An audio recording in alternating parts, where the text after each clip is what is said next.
If you eat meat, you are a Nazi and maybe a pedophile, but I'll close today with a really great story to send you into the weekend. All of that coming up today on The Rebel Buzz. It's Friday, and that means it's time for The Rebel Buzz, where I cover 3 stories that I think are important enough to cover further if I have already covered them, or stories that I might have missed, but of course if I handpicked them, then you are going to find them interesting too. First up, today, actress Natalie Portman talk about a traitor to her roots. She's Israeli, born in Jerusalem, and I recently covered her when she, by proxy, showed support for the BDS movement and refused to accept an award in Israel for her contributions to her professional field. As an actress, you know her from Black Swan, V for Vendetta, and Jackie, the biopic about Jackie Kennedy. And apparently now, she's starring in a PETA ad that's People for the Ethical Treatment of Animals. Now keep in mind what I told you about her being Israeli, because that's going to exacerbate your incredulity as you hear what I'm about to tell you about this ad. The commercial is littered with quotes from Isaac Bashevis Singer and a few of his books, The Slaughterer and Shosha. The comparisons being made in these quotes are connecting the atrocities of the Holocaust with, wait for it, eating meat. I wish I was kidding. So here are a few quotes. She opens with this introduction. Nowadays, many of us speak up for animals, but it wasn't always like this.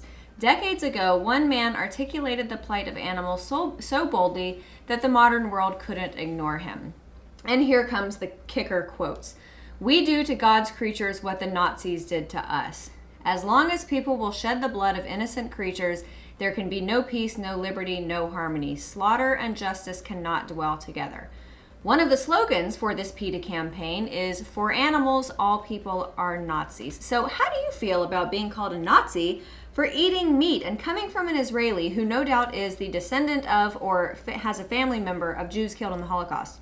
As you know, I just returned from Israel with some of the other rebels, and our last day was spent at Yad Vashem, the Holocaust Museum in Jerusalem. And let me tell you, these Nazi comparisons have always been absurd, but having so recently been immersed in that experience at Yad Vashem, I find this comparison to be disgusting and frankly unforgivable. You all know that I am big on boycotting. I think it's one of the most effective ways that we can speak our minds and make our voices heard. So let me tell you, I will not put another dime in this woman's pocket ever again, and I hope that you will join me. And it seems like we have a running theme today with nasty and ignorant comparisons. A German medical student delivered a TEDx talk at the University of Würzburg in Germany in which she compares pedophilia with someone's unchangeable sexual orientation like heterosexuality. So to sum this up, your hetero cisgender tendencies are no more natural than the propensity to sexualize and fondle, or what we call in this country, assault, a 10-year-old. What the hell is happening to our world? We often express concern over slippery slopes, and this is exactly why. Because you have TEDx speakers, people who get millions of views and are considered to be thought leaders in their field, people like this telling a crowd that basically pedophilia is perfectly fine. The student's name is Miriam Heine, and the title of her speech was Why Our Perception of Pedophilia Has to Change. The theme of her speech is that pedophilia is a natural tendency. She does differentiate between an attraction to children and molesting them, but says that the difference between pedophilia and other sexual orientations is that living out this sexual orientation will end in disaster. I'm so glad you recognize that, Miss Heine. She then goes on to suggest that we need to soften our feelings for pedophiles, aka cut them some slack, you guys.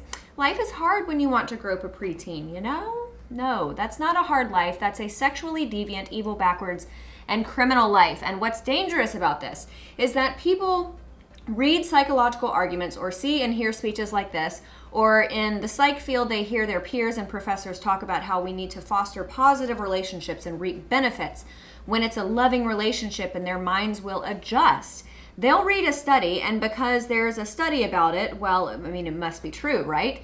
And before you know it, liberal society will teach and preach that people like you and me, people who believe that this is deviantly and heinously evil, we will be called bigots and pedophobes. That is where this leads. Okay, I don't want to send you into the weekend with those two depressing stories. So last but best, out of my home state and my hometown, a really awesome story from start to finish. People love to propagate the stereotype that southern states in the United States are racist, but that simply could not be more inaccurate. This story is about people who are from my hometown, people like this.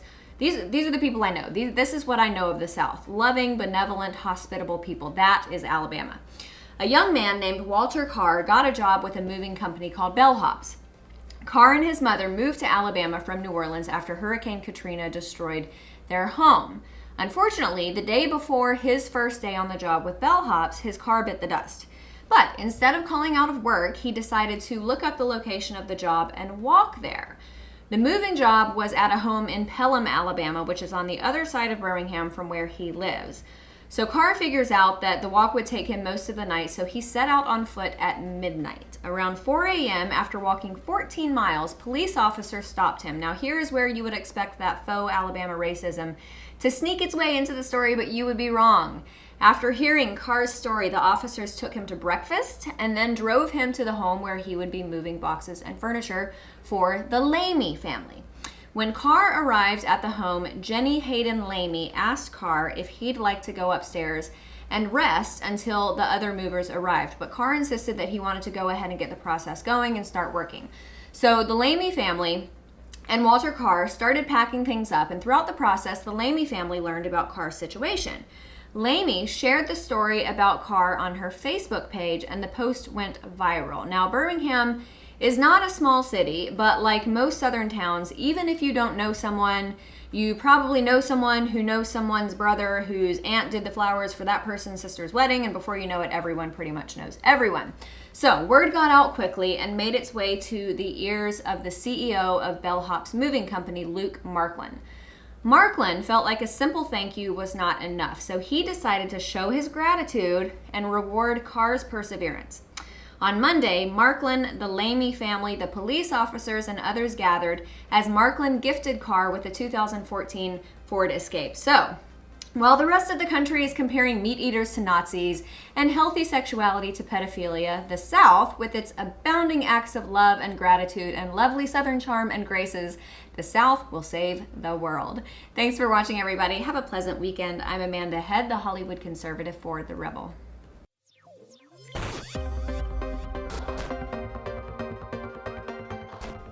If you enjoyed my commentary and want to hear more from all of us here at The Rebel, subscribe to our premium content at www.therebel.media/shows. Make sure you're following us on Facebook and Twitter for all of our latest news. And download our new app for The Rebel Media on the App Store. That way you will have instant and easy access to all of our latest videos and your favorite Rebel shows. Thanks so much for watching. I'm Amanda Head for The Rebel.